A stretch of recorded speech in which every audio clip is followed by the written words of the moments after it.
ஜல மருத்துவத்தில் இதை நம்ம குடிக்கிறோம்.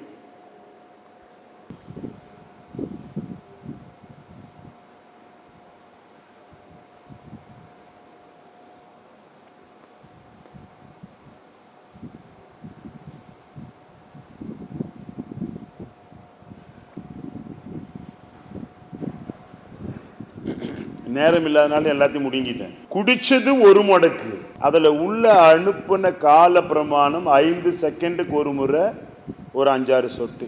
இப்படி குடிச்சிட்டா எப்பொழுதுமே கேஸ்ட்ரிக் ப்ராப்ளம் வரவே வராது, எந்த நோயும் வராது. வந்தாலும் ஓடிடும்.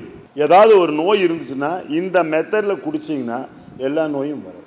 இந்த தண்ணியை மடமடன்னு குடிக்கக்கூடாது. இப்படிதான் தண்ணீரை பருகு முறை. காலையில் இந்த ஒரு சொம்பு தண்ணியை குடிக்கிறதுக்கு ஒரு 20 மினிட்ஸ் ஆகும். பொழப்பு கட்ட வேலையை நினைச்சா எல்லாம் வந்துடும். இதுதான் பயிற்சின்னு சொல்லி செஞ்சீங்கன்னா ஆரோக்கியமாக வாழலாம். கருந்துளசி சருமத்தில் இருக்கக்கூடிய பிப்பையும் அரிப்பையும் போக்கிடும். கருந்துளசிக்கு பிப்பையும் அரிப்பையும் நீக்கும் தன்மை உண்டு. பச்சை துளசிக்கு அது இல்லை. அதனால தான் கோவில்களில் துளசி தீர்த்தம் கொடுக்குறாங்க, கருந்துளசி போட்டு. இல்லாட்டி பச்சை துளசி கொடுப்பாங்க, அதை வாங்கி நம்ம குடிச்சுக்கிறோம். எதுக்கு? இப்படியாவது இவன் ரத்தத்தை சுத்தம் செய்யட்டுமே என்று அது கொடுக்குறாங்க. சுண்டல் எதுக்கு கொடுக்குறாங்க? பாசிப்பயிறு சுண்டல் புற்றுநோயை தீர்க்கும் அருமருந்து சுண்டல். ஏன்னா இம்யூனிட்டி பவர் சுண்டலுக்கு அதிகமாக சுண்டல் சாப்பிட்டா கிடைக்கும்.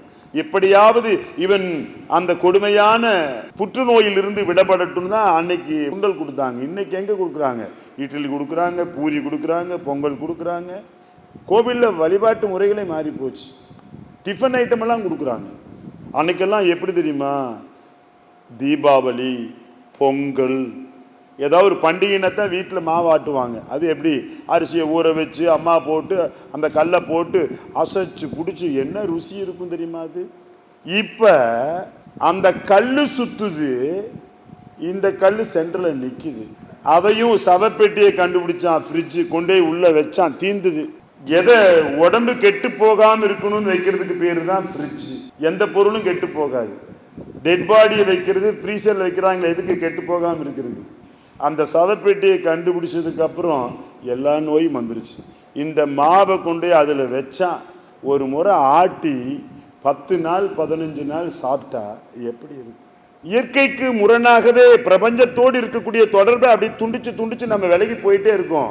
எல்லாமே நம்மளை துரத்திட்டு வந்துகிட்டே இருக்கு. இயற்கைக்கு முரணாக எது பண்ணனாலும் அங்க ஒரு தேகத்திலே ஒரு நல்ல கோளாறு ஏற்படும். ஆக இயற்கைக்கு மாறுங்கள்னு சொல்றது தான் இது. பஞ்சபூதம் பற்றிய விழிப்புணர்வே இயற்கைக்கு மாறுங்கள், இயற்கையோடு ஒன்றி இருங்கள். இயற்கை யூனிவர்ஸ் வில் சப்போர்ட் அஸ். எல்லா விதத்திலும் அதுல மாறணும்னா எல்லாமே மாறிடும். இந்த பிரபஞ்சம் நம்மளுக்கு எல்லாவற்றையும் மல்டி விட்டமின தன்னகத்தை வச்சிருக்குது. நம்ம அதை எடுத்துக்கிறதுக்கு தான் இந்த டெக்னிக் சொல்றோம். இதை கடைபிடித்தவன் வாழ்வு வெற்றி நிச்சயம். இதை கடைபிடிக்காதவன் எனக்கு நஷ்டம் ஒன்றும் இல்லை, இழப்பு உங்களுக்கு தான்.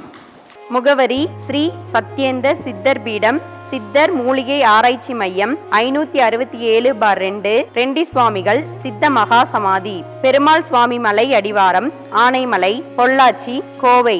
தொடர்புக்கு தொலைபேசி எண் 9344833157.